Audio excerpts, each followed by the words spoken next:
नमस्कार विद्यार्थियों, मेघराज गुरुकुल में आपका स्वागत है। और आज जो क्लास है आपकी वो समानुपात के बेसिक के बारे में कंप्लीटली क्लास है। जैसे कि इससे पहले जो क्लास अपन ने ली थी वो अनुपात का बेसिक था, और आज कंप्लीटली बात करने वाले अपन आपके सामने समानुपात का बेसिक का। समानुपात क्या होता है, इसका बेसिक क्या होता है, किस प्रकार की बातें होती है, आज की क्लास में कंप्लीटली बात करने वाले दोस्तों 100%। और एग्जाम पॉसिबल कंटेंट है, काफ़ी इंपॉर्टेंट है। जो बच्चे स्टार्ट कर रहे हैं कंप्यूटर एग्जाम की तैयारी करना, उनके लिए बहुत अच्छी बात है, क्योंकि आप अच्छी तरह जानते हैं अनुपात और समानुपात पूरे गणित का ब्रह्मास्त्र है। पूरे गणित में हमारा अनुपात और समानुपात काम आता है भी है। तो अपन बात करेंगे आज डिटेल में समानुपात के बारे में। तो वीडियो को एंड तक वॉच करना, अगर चैनल पर नए हो तो सब्सक्राइब जरूर कर लेना दोस्तों। तो चलो शुरुआत करते हैं अपन समानुपात के बारे में का। समानुपात होता क्या है, तो देखो समानुपात की बात करें तो ये दो अनुपातों के बीच में निश्चित संबंध होता है। मान लीजिए ए अनुपात बी पहला अनुपात ले लिया और सी अनुपात डी दूसरा अनुपात ले लिया। समानुपात रिप्रेजेंट किया जाता है 4 डॉट से। समानुपात जो रिप्रेजेंट किया जाता है ना, वो 4 डॉट से रिप्रेजेंट किया जाता है। तो मैंने आपके सामने ये 4 डॉट लगा दिए, समानुपात का सिंबल है। ये पहला अनुपात है, दूसरा अनुपात है। तो मैं कह रहा हूँ दो अनुपातों के बीच में निश्चित संबंध को अपन कह रहे हैं, दो अनुपातों के बीच में निश्चित संबंध को समानुपात कहते हैं। और जब समानुपात का चिन्ह आ जाता है ना भैया, वही एक बात अपना आप आ जाती है। कौन सी? बाह्य पदों का गुणनफल बराबर मध्य पदों का गुणनफल। तो जहाँ भी समानुपात का सिंबल आ जाता है ना, समानुपात जहाँ पर आ जाता है, तो वहाँ पर ये बात आपको ध्यान में रखनी पड़ेगी। कौन सी? बाह्य पदों का गुणनफल बराबर मध्य पदों का गुणनफल। मतलब बाह्य पदों का गुणनफल, बाह्य पदों का गुणनफल बराबर मध्य पदों का गुणनफल। बाह्य पदों का गुणनफल बराबर मध्य पदों का गुणनफल।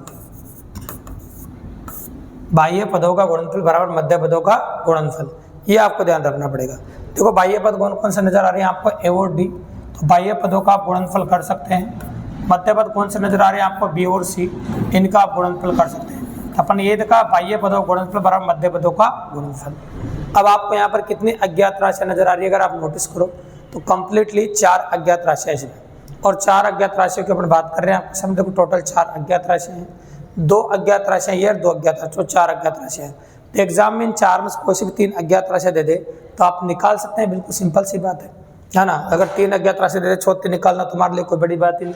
आना सिंपल ही कर सकते हैं, काफ़ी इजीली कर सकते हैं। तो चलो एग्जाम्पल ले लेते हैं अब। तो पहले एग्जाम्पल ले रहे हैं अपन ने लिया x अनुपात 20 समानुपात 5 अनुपात 10। अब यहाँ से x की वैल्यू फाइंड करनी, गौर से देखिएगा, डिटेल में बात करेंगे इसको समानुपात को। और टॉपिक बड़ा है समानुपात, तो टाइम लगेगा थोड़ा। तो अपन बात करें समानुपात। तो बाह्य पदों का गुणनफल बराबर मध्य पदों का गुणनफल। तो ये बाह्य पद है आपके और ये मध्य पद है। तो बाह्य पदों का गुणनफल बराबर मध्य पदों का गुणनफल। तो 10 को आप x से गुणा कर दीजिए, कितना हो जाएगा आपका? 10x हो जाएगा। और 20 को 5 से गुणा कर दीजिए, ये हो जाएगा आपका 100। ये 0 से 0 कट जाएगा आपका, और x बराबर हो जाएगा आपका 10। तो x की वैल्यू निकाल दिया अपने 10, बिल्कुल सिंपली और काफ़ी आसानी से भी है। कोई बड़ी बात नहीं, काफ़ी आसानी से अप्रोच कर पा रहे हैं और इतनी बड़ा वेरिएंट नहीं है। ये क्वेश्चन नंबर 1 हो गया। क्वेश्चन नंबर 2 में हल्का सा परिवर्तन और दिखाता हूँ मैं आपको। मैंने लिखा x अनुपात 144 समानुपात 25 अनुपात x। इसमें x की वैल्यू पूछी आपसे, कोई समानुपात की स्कीम आपको लगने वाली है। बस x का मान पूछा है। क्वेश्चन की वेराइटी में परिवर्तन करते जा रहे हैं धीरे धीरे। यहाँ पर क्वेश्चन एग्जाम में इस प्रकार के बनते हैं समानुपात से। बाह्य पदों गुणनफल बराबर मध्य पदों का गुणनफल। बाह्य पदों गुणनफल बराबर मध्य पदों का गुणनफल। तो बाह्य पद कौन कौन से आपके? x को x से गुणा करते हैं, x स्क्वायर, और ये होगा 144 गुणा 25। इनको ऐसे कैसे रखना भी है। कई बच्चे क्या करते हैं कि पहले इनका गुणा कर देते हैं और बाद में वर्गमूल निकालते हैं। नहीं, ऐसी गलती भूल के भी मत कर देना कि पहले गुणा कर दो वर्गमूल, तो फंस जाओगे भी है। पहले वर्गमूल निकालना और बाद में गुणा करना। तो 144 का जो वर्गमूल होगा वो 12 होगा, और वर्गमूल निकालेंगे 5 हो जाएगा। तो ये हो जाएगा आपका 12 पंजे 60। ये कितना हो जाएगा आपका? 12 पंजे 60। तो एग्जैक्टली आंसर होगा आपका 60। बिल्कुल सिंपली और काफ़ी आसानी से अपन कर सकते हैं। किसी ने कहा सर भिन्नात्मक संख्या आ सकती है, बिल्कुल भिन्न वाली संख्या भी आ सकती है। अपन बिल्कुल मना नहीं कर रहे हैं, भिन्न वाली संख्या भी इसके अंदर दी जा सकती है। ऐसा हो सकता है, कोई दिक्कत की बात नहीं। ठीक है, तो चलो, तो ये हो गया 1/3। अब आप कह सकते हैं बाह्य पदों गुणनफल और मध्य पदों गुणनफल। ये बाह्य पद है, ये मध्य पद है। तो बाह्य पद गुणा कर देंगे 2/5 गुणा 1/3। मध्य पद गुणा कर देंगे x गुणा 10/3।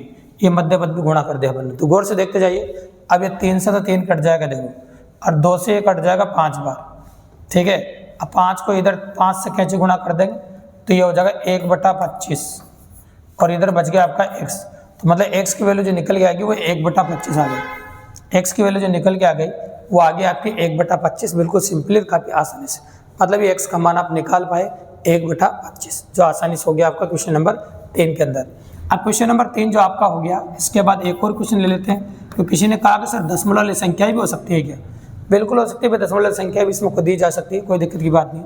जैसे ले रहा हूँ मैं 0.005 अनुपात, ये ले लिया 0.10, इस प्रकार से ये ले लिया मैंने 0.3 और ये अनुपात x।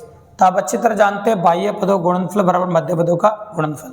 तो बाह्य पदों गुणनफल बराबर मध्य पदों गुणनफल कर देंगे अपन। तो बाह्य पदों का गुणनफल कर रहे हैं 0.005 और गुणा x हो जाएगा आपका इक्वल टू, मैंने लिखा 0.10 और 0.3। अब दशमलव गिनना आप 3 अंकों, ये 3 अंकों का दशमलव है और यहाँ भी 1 के आगे ये है और 2 के आगे ये, तो उधर भी 3 अंकों का दशमलव है, इधर भी 3 अंकों का दशमलव है, तो दशमलव बराबर है, ठीक है।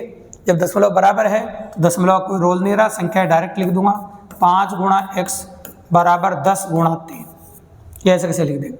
अब 5 से 10 कट जाएगा आपका 2 बार, तो 5 से 10 अपन ने 2 बार काट दिया और 2 को आप 3 से गुणा कर दीजिए। जैसे आप 2 को 3 से गुणा करेंगे 3 दूनी 6 हो जाएगा। पहले x की वैल्यू जो निकाल पाए अपन ने वो निकाल दी 6 आपके सामने। समानुपात के जो मैक्सिमम पॉसिबिलिटी क्वेश्चन थे वो सारे क्वेश्चन बताए। और समानुपात क्या होता है? दो अनुपातों के बीच में निश्चित संबंध जो होता है वो समानुपात होता है, ठीक है। और ये क्वेश्चन अपन ने लिए अलग अलग संख्याएं बदलकर अलग अलग वेराइटी के। अब आते हैं मेन मुद्दे पर बढ़ का समानुपात से 3 वेराइटी और आपको देखने को मिलती है, मध्यानुपाती, तृतीयानुपाती और चतुर्थानुपाती। ये भी समानुपात का पार्ट होता है भैया। तो समानुपात के अंदर 3 चीजें और देखने को मिलेगी आपको, कौन कौन सी? एक तो मध्यानुपाती, एक तृतीयानुपाती और एक चतुर्थानुपाती। तो पहले अपन मध्यानुपाती जानेंगे, फिर तृतीयानुपाती जानेंगे और फिर चतुर्थानुपाती जानेंगे। तो यहाँ भी समानुपात काम आता है। मध्यानुपाती का मतलब होता है बीच का अनुपात। इसमें 2 संख्याएं आपको दी जाती है, बीच का अनुपात कैसा होता है और इस प्रकार से 2 संख्याएं और भी होती है। मध्यानुपाती में यही करेंगे अपन, बाह्य पदों गुणनफल बराबर मध्य पदों का गुणनफल, ये मध्य पद है। तो बाह्य पद ए बी है, मध्य पद x को x से गुणा कर x², ये वर्गमूल हो जाएगा तो x का मान जो होगा वो √ab हो जाएगा। तो मध्यानुपाती निकालने के लिए इस लाइन से क्लियर समझ में आ रहा है, जब भी कभी आपको मध्यानुपाती निकालना हो तो दोनों संख्याओं का पहले वर्गमूल निकाल देना और गुणा कर देना। दोनों संख्याओं को वर्गमूल निकालना और क्या कर देना? गुणा कर देना, मध्यानुपाती हो जाएगा भी। चलो एग्जाम्पल ले, एग्जाम्पल समझ में आ जाएगा। 144 और 25, इसका मध्यानुपाती ज्ञात करना, 2 संख्याएं दे रखी है। तो भैया पहले गुणा मत कर देना, पहले वर्गमूल निकालना और वर्गमूल निकाल के फिर अपन गुणा करेंगे। तो बताइए 144 का जो वर्गमूल होगा वो कितना हो जाएगा बताओ? 12 और 25 का कितना होगा? 5। तो ये जो आंसर होगा आपका वो 60 हो जाएगा। बिल्कुल सिंपल और काफ़ी आसानी से। तो आंसर जो हो जाएगा आपका वो 60 हो जाएगा, ठीक है। हो गया आपके सामने, बिल्कुल सिंपल और काफ़ी आसानी से। और ये हो गया आपका। इसके बाद और भी दिखाता हूँ मैं, लिखा मैंने 0.16, ये लिखा मैंने 0.25, ठीक है। इनका भी पहले वर्गमूल निकालना, गुणा बाद में करना, क्योंकि आपको एक गुणा का जो सिंबल है मैंने हटा देते हैं। 2 संख्याएं दे रखी है आपको, मान लीजिए आप 0.16 और 0.25 ये संख्या दे रखी है आप। इनका आपको मध्यानुपाती निकालना है, तो पहले दोनों संख्याओं को वर्गमूल निकालेंगे, गुणा करेंगे। इसका वर्गमूल निकलेगा 0.4, इसका वर्गमूल निकलेगा 0.5। अब गुणा कर दे दो, 20 आ जाएगा, 0.20 आपका आंसर होगा। तो कुल मिला के मध्यानुपाती से क्या सीखने को मिला भी आपको? तो मध्यानुपाती से आपको सीखने को मिला, आज के बाद कोई भी 2 संख्याएं देकर यदि आपसे मध्यानुपाती पूछे तो क्या करोगे आप? तो पहले तो आपको करना पड़ेगा वर्गमूल और बाद में गुणा कर देना, बिल्कुल सिंपली बात है। तो पहले उन दोनों संख्याओं को वर्गमूल निकाल देना और बाद में गुणा कर देना, मध्यानुपाती आ जाता है, बिल्कुल सिंपल सी बात भी है। ये समानुपात का पार्ट है। तो समानुपात का अगला जो पार्ट है वह है आपका तृतीय अनुपाती। ये तृतीय प्लस अनुपाती होता है। तृतीय अनुपाती में तृतीय प्लस अनुपाती होता है, ठीक है। ये लिखा मैंने ऑप्शन ए x और x आना, x नहीं लो आप b भी ले सकते हो, क्योंकि समान चीज ले रहे हैं, x तो अपन मानते ही हैं। ये देखो ये b ले लिया अपन ने, क्योंकि बीच का पद इसमें समान होता है, x ले लिया मैंने। अब आप कह सकते हैं तृतीय अनुपाती कैसे निकालेंगे? इनको बाह्य पदों गुणनफल और मध्य पदों गुणनफल समानुपात में होता है। तो ax बराबर हो जाएगा आपका b² और x बराबर होगा आपका b² बटा a। x बराबर होगा आपका बी स्क्वायर बटा ए। अब इससे अगर आप अप्रोच करो तो दो संख्याएं दी जाती तृतीय अनुपाति निकालने के लिए, उनमें से आपको बाद वाली संख्या का स्क्वायर करना है। तो बाद वाली संख्या का स्क्वायर करके पहली वाली संख्या को बटा दो, मतलब पहली वाली संख्या का भाग लगा दो। तो बाद वाली संख्या का स्क्वायर करके पहली वाली संख्या का भाग लगा दो, तृतीय अनुपाति इजीली आ जाएगा आपका और तृतीय अनुपाति आप निकाल सकते हैं। जैसे अपन ने लिखा 4 और 2, संख्या कोई भी हो सकती है, मैं सैंपल ले रहा हूँ। 4 और 2 का तृतीय अनुपाति ज्ञात कीजिए। तो दो संख्याएं आपको दे रखी है, एक तो 4 दे रखा है और एक आपको 2 दे रखा है। तो 4 और 2 का आपको तृतीय अनुपाति ज्ञात करना है। तो बताओ क्या करेंगे, बाद वाली संख्या का स्क्वायर कर देंगे और पहली वाली संख्या का भाग लगा देंगे। तो 2 का स्क्वायर कितना होगा आपका 4, और 4 में 4 का भाग दिया तो आपका हो जाएगा 1। 2 का स्क्वायर होगा आपका 4 और 4 में 4 का भाग दिया तो कितना हो जाएगा आपका 1। तो बिल्कुल सिंपल सी बात है। तो ये आपको देखने को मिलेगा 1। तो काफ़ी आसानी सर, काफ़ी ईजिली अप्रोच हो रहा है। देखो ये हो गया आपके सामने, ठीक है। अपन ने कहा आपके सामने करेक्ट है, बिल्कुल सिंपल है। इसके बाद और भी दिखाऊँ मैं आपके सामने संख्याएँ और भी हो। जैसे मैंने लिखा बाद वाली संख्या का स्क्वायर करना और पहली वाली का भाग लगाना। तो मैंने लिखा 0.10 ऐसे लिखा और इधर संख्या ले ली मैंने 0.5। तो बाद वाली संख्या का स्क्वायर करेंगे पहली वाली का भाग लगा देंगे। तो बाद वाली संख्या 0.5 का स्क्वायर करने का मतलब 2 बार लिखना होगा। भी स्क्वायर करने का मतलब होता है 2 बार लिखना। अरे 0.10 ऐसा कैसे लिखा। अगर आप नोटिस करो 0.2 अंकों का आगे ऊपर भी और नीचे भी 2 अंकों का आगे, तो 0 हटा देंगे और गुणा कर देंगे। 5 को 5 से गुणा किया तो 25 और नीचे आ गया आपका 10। अब 10 का मतलब एक अंक का 10 लग जाएगा, मतलब ये होगा 2.5। ये हो जाएगा आपका आंसर 2.5। तो दोनों एग्जाम्पल क्लियर पता चल रहा है आपको कि तृतीय अनुपाति निकालने के लिए क्या करेंगे। तो भैया तृतीय अनुपाति निकालने के लिए करना है आपको कि बाद वाली संख्या का स्क्वायर करना है और पहली वाली संख्या का भाग लगा देना है। तो जब भी कभी आपसे तृतीय अनुपाति पूछे तो बाद वाली संख्या का स्क्वायर करना और पहली वाली का भाग लगा देना, बिल्कुल सिंपली और काफ़ी आसानी से। समानुपात का तीसरा पार्ट आता है आपका, जिसे बोलते हैं भी अपन चतुर्था अनुपाति। चतुर्था अनुपाति, चतुर्थ प्लस अनुपात होता है ये, मतलब यहाँ पर चौथा अनुपात अज्ञात होता है, उसको आपको निकालना पड़ता है। ये एकमात्र ऐसा अनुपाति होता है जिसमें संख्याएं 3 होती है। एकमात्र ऐसा अनुपाति जिसमें जो संख्याएं दी जाती है वो 3 दी जाती है, ठीक है।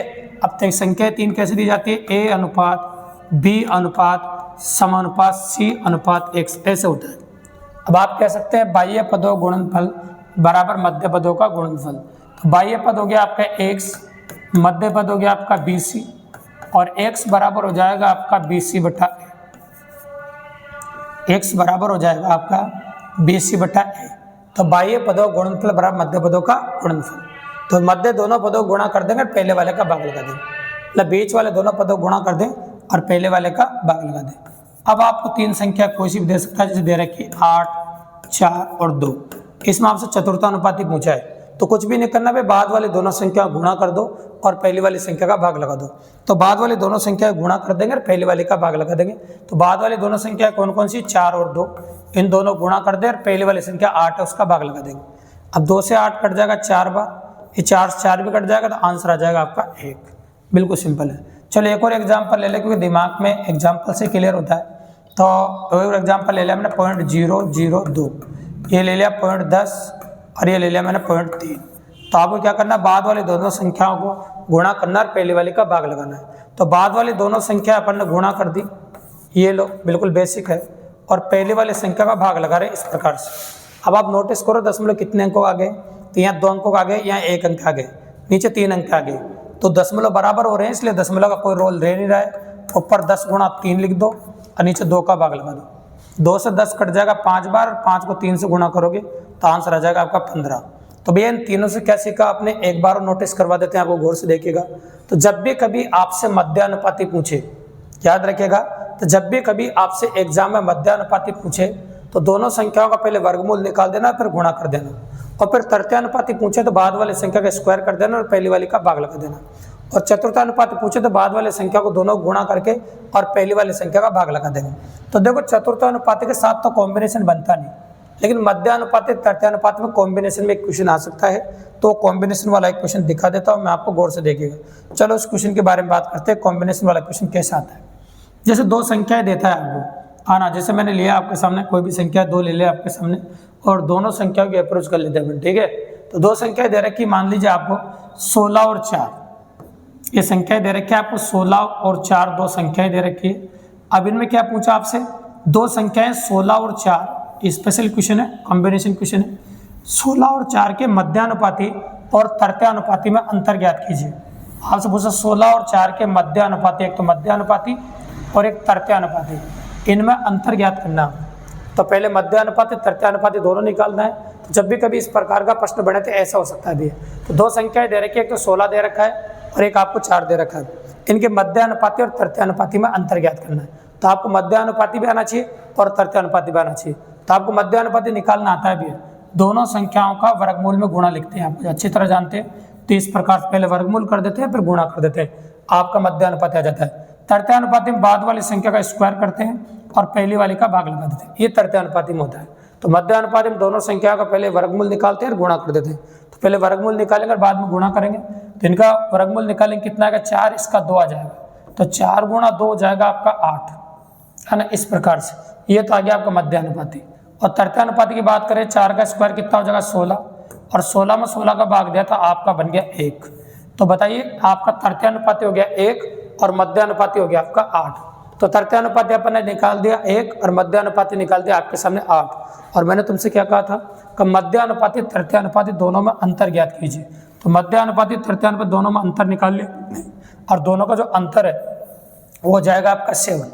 दोनों का जो अंतर है वो आपका कितना हो जाएगा आपका 7, बिल्कुल सिंपली और काफ़ी आसानी से। तो इस प्रकार से आज के जो कंप्लीटली क्लास में कॉमन बात नोटिस करेगी आपने, अपन ने समानुपात के बारे में डिटेल में कंसल्ट किया है। समानुपात के बारे में दिखने में तो देखो नाम का मतलब है समानुपात, और समानुपात दिखने में तो बिल्कुल छोटा लगता है, लेकिन बेसिक पार्ट कितना ज़्यादा था और कितने छोटे छोटे कितने अच्छे अच्छे क्वेश्चन देखने को मिले। देखो समानुपात में आप जैसे समानुपात का नाम आता है तो आप अच्छी तरह जानते हैं क्या बोलना है आपको, बाह्य पदों गुणनफल और मध्य पदों का गुणनफल। ये एग्जाम के साथ एग्जाम्पल की कंटिन्यू आपको 4 क्वेश्चन के साथ समझाए। फिर इसके 3 पार्ट अलग अलग अपन ने मध्यानुपाती, तृतीयानुपाती और चतुर्थानुपाती भी मैंने आपके सामने समझा दी दोस्तों। और इस प्रकार से अपन ने समानुपात के बारे में जो कंप्लीट नॉलेज थी वो सारी नॉलेज आपको दी है। 100% पॉसिबल नॉलेज जो बनती है वो कंप्लीटली अप्रोच करी अपन ने, ठीक है। तो इस प्रकार ये कंटेंट क्लास है, जोरदार क्लास है, और एग्जाम के अंदर इस प्रकार की क्लासों की जो वैल्यूज है वो काफ़ी ज़्यादा भी है। अगर वास्तव में आपको लगा है कंटेंट जोरदार है और ऐसे और भी कंटेंट अगर आप चाहते हैं, कंप्लीट क्लास भी लेना चाहते हैं, तो इस चैनल के माध्यम पे जहाँ पर ये वीडियो देख रहे हैं यहाँ से आप कंप्लीटली क्लास किसी एग्जाम की ले सकते हैं दोस्तों। रिकॉर्डेड वीडियो है और फ्री ऑफ कॉस्ट आप स्टडी कर सकते हैं मैथ रीजनिंग की। अगर आपको वीडियो पसंद आया हो, अच्छा लगा हो, तो चैनल को सब्सक्राइब करना दोस्तों, लाइक करना, शेयर करना और अपने और दोस्तों को बताना, ताकि इसी प्रकार की बेहतरीन क्लासें हम रोजाना आपके लिए लेके आते हैं दोस्तों। धन्यवाद।